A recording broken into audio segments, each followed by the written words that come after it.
conflit Peugeot, la direction et les syndicats, à l'exception de la CGT, acceptent les propositions du conciliateur, mais l'occupation de la forge de Mulhouse continue. La rentrée universitaire dans l'entassement, trop d'étudiants par rapport aux possibilités d'accueil de nombreuses facultés. Signe de détente en Allemagne de l'Est, libération de manifestants à Dresde, la situation en Allemagne mais aussi en Hongrie, vue par Otto de Habsbourg, fils d'empereur et député européen. L'art contemporain fait la foire à Paris, au Grand Palais, le marché bat tous les records. Madame, Monsieur, bonsoir. La rentrée universitaire s'étale tout au long du mois d'octobre. Ils étaient 215 000 en 1960, ils sont plus d'1 million cette année et les locaux n'ont pas tellement changé. Les universités sont véritablement prises d'assaut et l'administration débordée. Un exemple, l'université de Rennes 2 qu'ont visité Serge Misseret et Jean-François Chauvet. En attendant, on attend. Une formule qui s'applique exactement à l'université de Rennes 2. Pour l'étudiant, un vrai parcours du combattant. Il faut attendre l'inscription, attendre les formulaires, attendre un professeur, attendre, toujours attendre. C'est toujours le bazar ici. C'était comme ça aussi l'année dernière. C'est toujours comme ça. Il est vrai que pour cette rentrée, Rennes 2 croule sous le poids des étudiants. Prévu pour 7000, la fac en reçoit près du double. L'administration est littéralement submergée par les dossiers. Du personnel administratif, technique, ouvrier et de service, et je crois que à tous les niveaux dans ce domaine-là, il y a besoin de personnel. Des locaux trop petits. Exemple, l'amphi d'histoire. Prévu pour 300, on s'y entasse à plus de 600. Suivre des heures de cours comme ça, c'est pas évident pour les professeurs et pour les élèves, c'est vraiment pas ça. Ce qui fait qu'il y a un taux de déchets qui est effectivement trop lourd pour la normale. La sélection se fait à savoir dès le début. C'est-à-dire que tu te décourages, tu viens plus parce que tu en as marre de suivre les cours là comme ça. Chez les professeurs, ou soit dit en passant, on attend une revalorisation des salaires qui tarde à venir, c'est aussi la grogne. Ils sont 328 à Rennes 2, il en faudrait 450. On assiste à un phénomène de démoralisation et de démobilisation. Je crois que de plus en plus de collègues qui étaient enthousiastes et qui ont choisi ce métier par vocation sont usés aujourd'hui. En attendant les 8000 mètres carrés promis par la région au 92, Rennes 2 survit en colmatant les brèches. Mais ce qui est certain, c'est qu'avec tout ce monde, c'est la qualité de l'enseignement qui est menacée. À Valence, dans la Drôme, ce sont les lycéens qui ont manifesté aujourd'hui pour obtenir des profs et des cantines. Toujours l'impasse dans le conflit des agents des finances. La police a dû évacuer en fin de matinée la direction des douanes de Roissy, occupée par des grévistes. Occupation aussi des douanes de Marseille et de Rouen. Manifestation à Tours à l'occasion d'une visite de Michel Charasse. Les fédérations ne se sont pas rendues aujourd'hui aux réunions prévues avec les directeurs généraux du ministère. Les deux ministres déplorent l'interruption du dialogue. Mais d'autres conciliabules ont eu lieu, comme ceux que Jean-Pierre Métivet et Alain Saint ont suivis au siège de la prestigieuse brigade de vérification internationale. Presque l'ambiance d'un club jacobin sous la Révolution. Une ancienne chapelle devenue centre des impôts pour des agents très spéciaux. Les Saint-Just du contrôle fiscal, la brigade de vérification chargée des dossiers sensibles, ceux des personnalités politiques, du showbiz ou des grosses entreprises. Là, dans ces tiroirs, de la dynamite si on les publiait. L'arme des dossiers dans la grève, il est hors de question de s'en servir. Je crois que ça serait déloyal. Pour le moment, il y a les fonctionnaires. Nous sommes des fonctionnaires, nous sommes soumis à l'obligation de réserve et de discrétion professionnelle. En tout état de cause, nous l'appliquerons. Ils représentent un peu la vitrine, l'élite des finances. En grève pour la première fois, enfin presque tous. Question de salaire, mais pas seulement. Regardez ce bureau, ils sont 8 à travailler à l'intérieur. On se marche les uns sur les autres, on fait la queue, vous voyez que derrière moi il y a un ordinateur et un seul pour 8 personnes. Donc quand on a besoin de travailler, on est obligé de faire la queue ici. Comme la plupart des gens veulent travailler et ne veulent pas faire la queue, on est obligé de s'équiper sur nos fonds personnels pour acheter nous-mêmes une machine qu'on a à la maison. Et on travaille à la maison quand on ne peut pas venir travailler ici. Tous effectuent des contrôles sur le terrain. On leur rembourse les frais kilométriques, mais si faiblement que certains ne peuvent plus quadriller l'ensemble de leur secteur. Il y a les petits coins de France qui sont effectivement devenus des paradis fiscaux. Je ne vais pas les citer parce que toutes les sociétés vont se domicilier dans ces régions, mais il en existe. L'an dernier, les redressements ont rapporté 30 milliards de francs à l'État, à peine le tiers de l'ensemble de la fraude fiscale estimée en France. Et les agents des finances font remarquer, eux, que leurs revendications ne coûteraient que 2 milliards à l'État. Oui. Une prime pour les policiers qui sont en même temps agents de police judiciaire, c'est-à-dire pour la plupart d'entre eux. C'est ce qu'annonce sans en donner le montant le Premier ministre dans un entretien au journal Le Monde sur les problèmes de la police. Une autre précision d'importance, la gendarmerie reste une arme, pas question de la rattacher au ministère de l'Intérieur. Après 6 semaines de conflit, le conciliateur nommé par le gouvernement semble avoir trouvé une issue au conflit Peugeot. Ce soir, la direction du groupe et la plupart des syndicats, à l'exception cependant de la CGT, acceptent le marché proposé par Francis Blanchard. L'évacuation de la forge de Mulhouse contre l'ouverture de négociations précises. Mais sur le terrain, les grévistes maintiennent l'occupation de la forge. Françoise Joly à Mulhouse et Nicolas Jacobs à Paris devraient être en mesure de faire le point maintenant. Je crois qu'il faut aller vite maintenant, il faut évacuer la forge. D'emblée, Francis Blanchard confirme sa mission de conciliateur en demandant à chacun 2 concessions. Libération de la forge et respect de la liberté du travail de la part des syndicats, contre acceptation par la direction d'ouvrir des négociations salariales tout en suspendant les sanctions. Dans un communiqué alambiqué, la direction de Peugeot fait savoir qu'elle accepte les conditions de la négociation, qu'elle prend note des propositions de Francis Blanchard, mais jamais le mot négociation n'est employé. Même chose à propos des sanctions, et ce n'est qu'oralement que la direction a précisé ce soir qu'elle acceptait ce point. Depuis plus de 36 heures, à la forge, c'était l'attente d'un message du conciliateur. À 13h30, les syndicats viennent rendre compte aux grévistes de la déclaration de Francis Blanchard. La CGT adopte immédiatement un ton très sévère. Le conciliateur demande aux travailleurs et aux syndicats une reddition en race campagne. Ce n'est pas possible. On ne s'est pas battu pour des miettes. La CFTC et la CFDT, elles, prennent acte des propositions du conciliateur, mais attendent une réaction de la direction de Peugeot. Peu de temps après, celle-ci publie son communiqué qui laisse les organisations syndicales perplexes.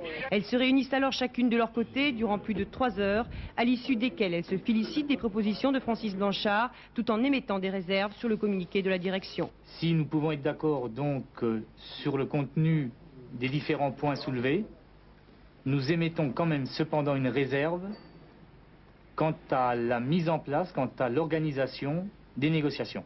Si nous demandons l'évacuation de la forge, ce sera en fonction des assurances que nous aurons sur l'ouverture simultanée des négociations. Donc, M. Blanchard a fait des propositions dans lesquelles il est indiqué le terme négociation. Eh bien, il appartient à la direction générale de se positionner clairement par rapport à ces propositions.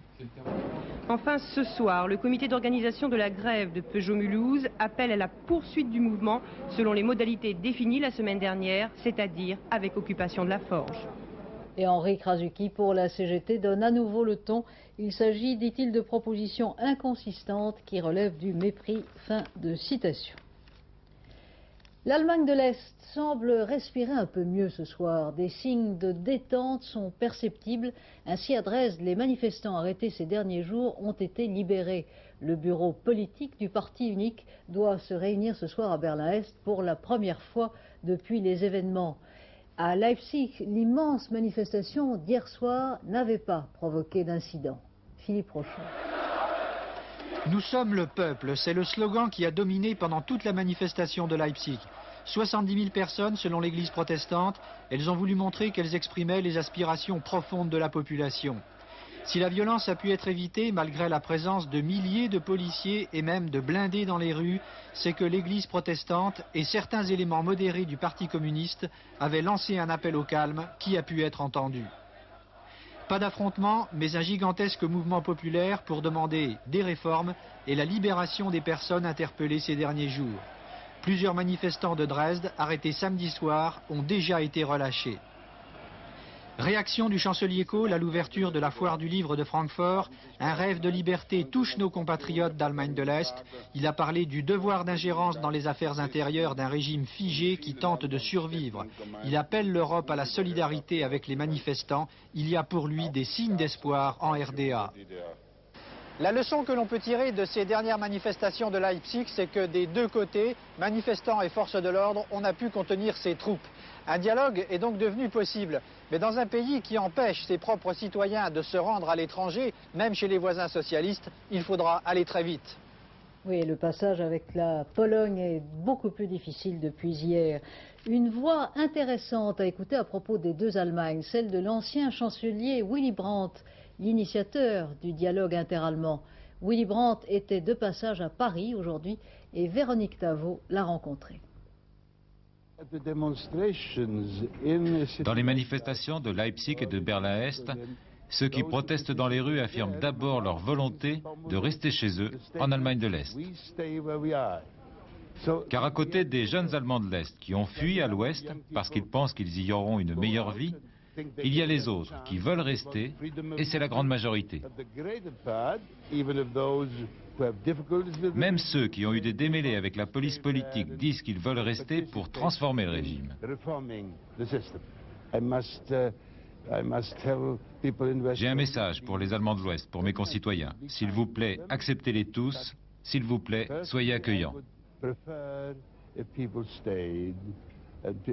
Mais moi, je préférerais que les Allemands de l'Est restent chez eux et qu'ils puissent agir pour faire de cette autre Allemagne un pays où la démocratie peut gagner. Autre front à l'Est, la Hongrie. Le nouveau parti socialiste hongrois a terminé son congrès la nuit dernière. Et déjà, on s'interroge sur sa cohésion et sur les chances de cohabitation de courants aussi divergents que celui des réformateurs, ouvertement sociaux-démocrates, et celui des conservateurs qui là-bas sont résolument communistes. Jacques Merlino et Jean Corneille ont recueilli aujourd'hui à Budapest les réactions des milieux étudiants et financiers. Le congrès du nouveau Parti socialiste hongrois s'est terminé tard dans la nuit sur un point d'interrogation: que faire du trésor amassé par les communistes en 40 ans de pouvoir? On estime en effet à plus d'1 milliard de francs la valeur des immeubles qu'ils s'étaient appropriés. Une somme considérable et un enjeu important pour l'organisation et le financement des prochaines campagnes électorales. Ce sujet revient dans toutes les conversations. Il exprime une certaine méfiance de la population. Oui, je suis optimiste parce que, bon, mais tout dépend des élections, de 90. Il y a encore beaucoup de questions à régler et pour moi, ce n'est pas encore sûr que ce parti socialiste est vraiment un autre parti. Parce que... Pourquoi ça? Parce que ce sont les mêmes hommes qui restent au pouvoir? Parce qu'une partie, il y a bien sûr beaucoup de responsables de l'ancien parti qui sont devenus presque automatiquement le membre de cet autre parti. Ironie de l'histoire ou signe des temps, quelques heures à peine après la disparition du Parti communiste hongrois, on procédait à l'installation d'un premier marché boursier à Budapest, comme si un retour en arrière était de toute évidence exclu. À moyen et long terme, ce changement aura un résultat positif. Cela encouragera les investissements occidentaux. Mais à court terme, comme les changements politiques sont très rapides, cela crée une incertitude. Nous avons l'impression que les investisseurs jouent la prudence et attendent ce qui va se passer. Prudence des jeunes, espoir des milieux d'affaires, mais aussi poussée d'orgueil national. Dans la presse de ce matin, on remarque plusieurs articles soulignant que le nouveau parti s'est engagé à demander le départ des troupes étrangères, ce qui vise bien évidemment les forces soviétiques stationnées encore en Hongrie. Son nom est celui d'une dynastie qui régnait il n'y a pas si longtemps sur la Hongrie et sur l'Autriche. À 4 ans, il assistait au couronnement de son père l'empereur. Il est aujourd'hui citoyen allemand, député à l'Assemblée européenne de Strasbourg. Il s'agit de l'archiduc Otto de Habsbourg. Monseigneur, bonsoir. Bonsoir. La Hongrie, on vient de le voir depuis quelques jours, la Hongrie bouscule l'histoire et entame ce qu'on pourrait appeler la décommunisation. À votre avis, est-ce que le processus est plus dangereux qu'il n'y paraît? Je ne crois pas. Je crois que le processus est un processus sain.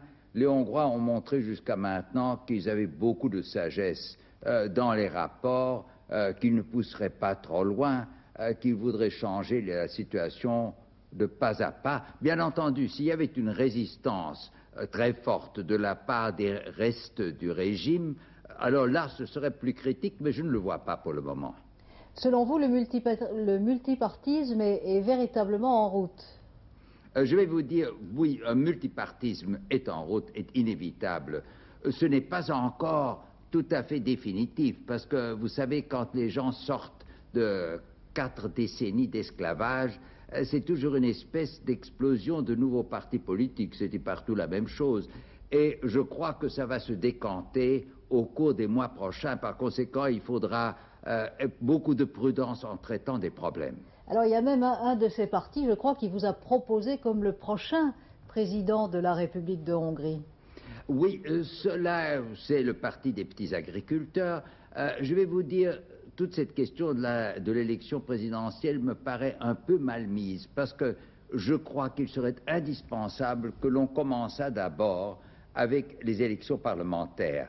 Vous savez, il faut développer d'abord des talents politiques qui ont été supprimés pendant 4 décennies. Une élection parlementaire, cela permettrait déjà des talents de se montrer dans différentes provinces de Hongrie, et par conséquent, il faudrait d'abord commencer avec une élection parlementaire, puis la Constitution, et enfin l'élection présidentielle, mais pas faire l'inverse. J'ai un peu l'impression que ceux qui parlent de faire les élections présidentielles dans un proche avenir essayent de commencer à bâtir la maison en commençant par le toit, et c'est impossible. Oui, au cœur du problème dans cette maison, il y a quand même l'appartenance au pacte de Varsovie. À votre avis, est-ce que ce sera remis en cause? Je vais vous dire, le pacte de Varsovie se remettra en cause lui-même, parce qu'effectivement, cette alliance aujourd'hui n'a qu'un sens très relatif vu l'affaiblissement de l'influence de l'Union soviétique. Donc il ne faut pas précipiter là non plus les choses, et je crois que ça se résoudra de soi-même. Monseigneur, vous êtes maintenant citoyen allemand.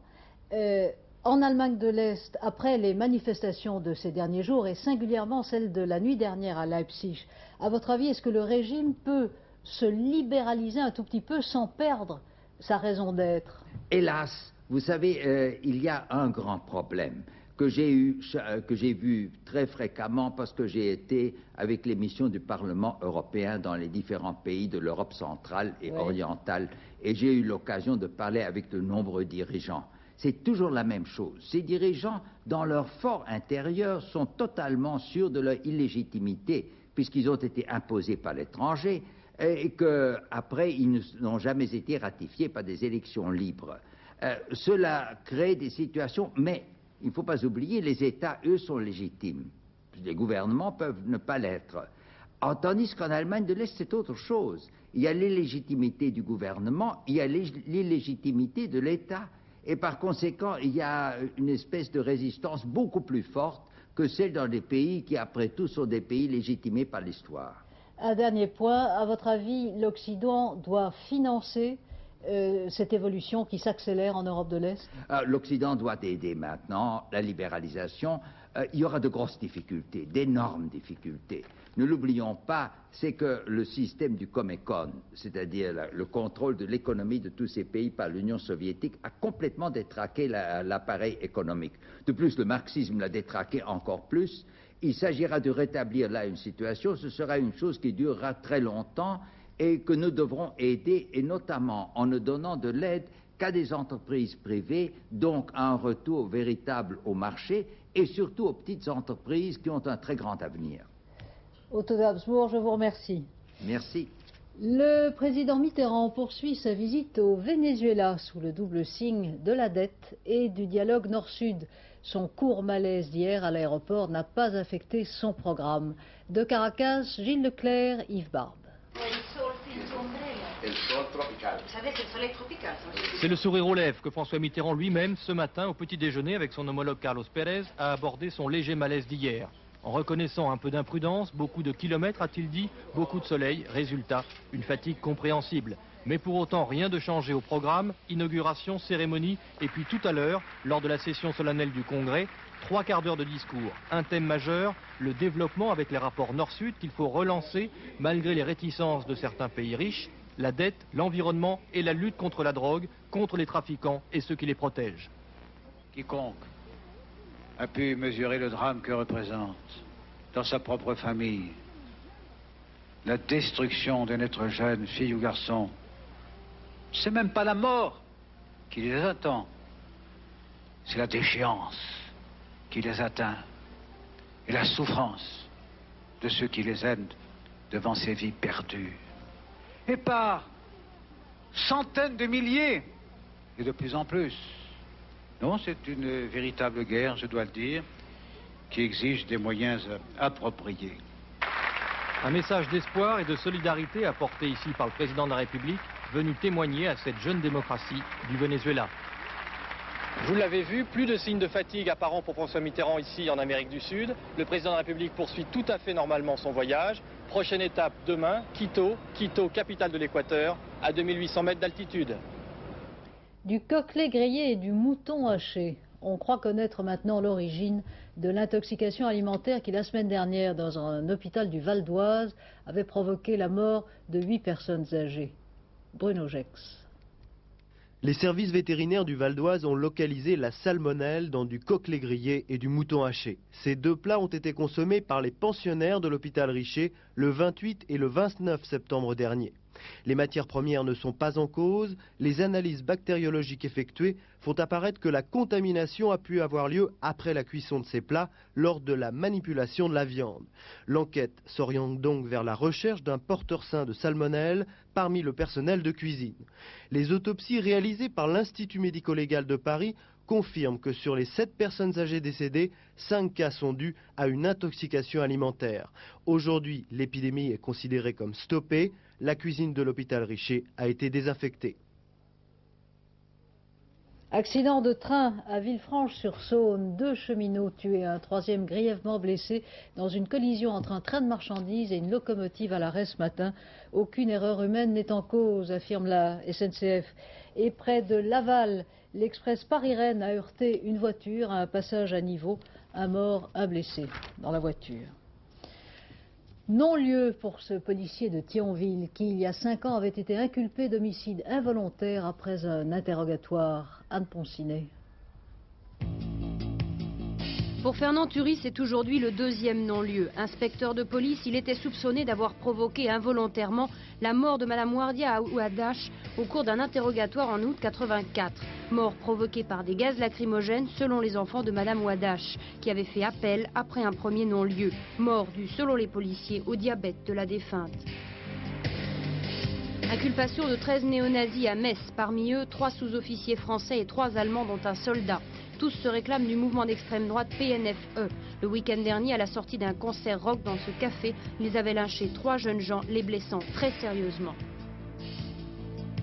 Anne-Marie et André Métral, ici lors de leur grève de la faim en juillet dernier, demandent aujourd'hui l'intervention de François Mitterrand, Jean-Paul II et Hassan II pour faire libérer leur sœur et belle-sœur Jacqueline Valente, otage au Liban avec ses enfants depuis bientôt 2 ans. Anis Nakache, hospitalisé à Fresnes depuis samedi dernier selon son avocat Maître Vergès. Condamné à perpétuité pour sa tentative d'assassinat de l'ancien Premier ministre iranien Chapour Bakhtiar en 80, Anis Nakache observe une grève de la faim depuis 1 mois. Des centaines de personnes accompagnent aujourd'hui Abi Nathan jusqu'à sa prison.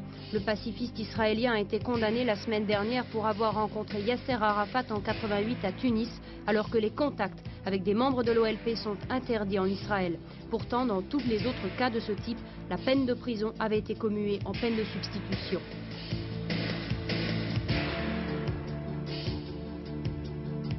À la Bourse de Paris aujourd'hui, hausse de l'indicateur de tendance, plus 0,66%. Le dollar, lui, est en baisse à 6 francs 39,70. Oui, la Bourse de Paris bruissait aujourd'hui de rumeurs d'OPA sur Paribas, sur la banque. Le titre a fait l'objet de mouvements importants et le cours a gagné près de 9% en une seule séance. On murmure que le financier Jean-Marc Verne n'y serait pas étranger. Ce n'est pas la bourse, mais les plus-values sont parfois plus spectaculaires encore. Le marché de l'art explose à Paris, on peut le constater jusqu'à dimanche prochain au Grand Palais. C'est là que se déroule la Foire internationale de l'art contemporain, la FIAC. Et les prix étonnent encore plus que les œuvres. Georges Bégou, Yves Breu.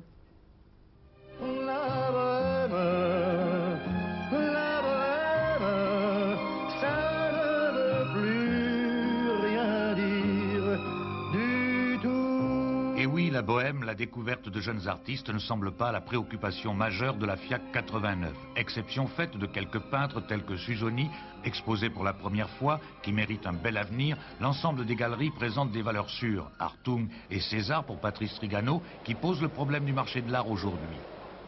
Toute réalité économique attire tout un jeu de spéculation. Ce jeu de spéculation, d'une certaine façon, est assez regrettable, mais il est absolument inéluctable.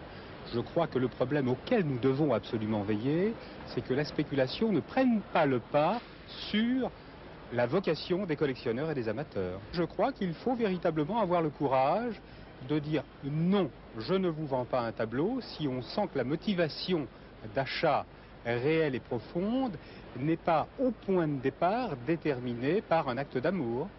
L'amour a bien du mal à vaincre la spéculation, en témoignent ces magnifiques tableaux de maçons qui, depuis la mort de l'artiste, flambent à l'envi. Il y a 5 ans, un tableau comme ça valait 300 000 francs. Aujourd'hui, ce tableau vaut 3,5 millions. Alors si l'on compare les prix justement de Picasso, de Matisse, de Miro, c'est encore pour le collectionneur qui en a les moyens un excellent achat. Le marché de l'art, c'est un marché, je serais tenté de dire, qui est assez perverti en ce moment par des montées de prix très artificielles, des phénomènes de mode que plus personne n'arrive à maîtriser, pour laquelle bien souvent les médias sont responsables.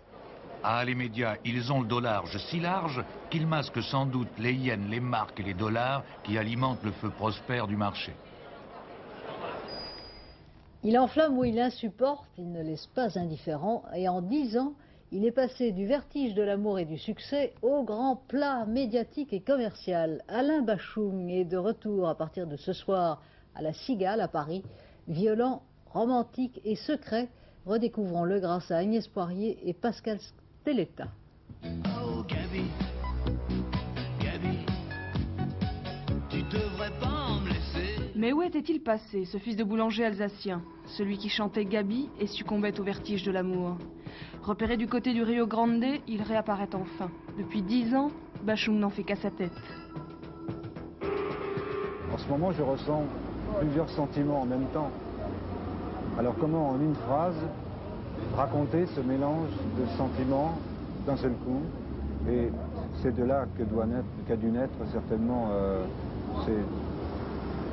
ces mots qui se suivent, mais qui ont plusieurs sens, qui se mordent la queue et... Ils mordent la queue, c'est terrible. Quelle horreur. Et après ça, il veut nous faire croire qu'il est sans vice, novice, comme s'intitule son dernier album. Mes circuits sont niqués, puis il y a un truc qui fait masse. Pas toujours facile de suivre Bachung. Si certains ont perdu le fil, depuis les tubes plaqués or, pas lui, nous assure-t-il. Le fil conducteur est dans ma tête.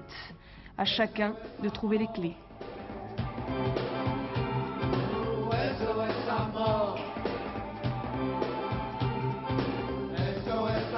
Bachung et la Cigale, un mot de Formule 1, pas de remise en cause du Grand Prix d'Espagne, annonce la Fédération internationale de l'automobile après l'affaire Mansell-Ferrari. Prost et Senna vont donc poursuivre leur implacable duel pour le titre mondial au Japon et en Australie.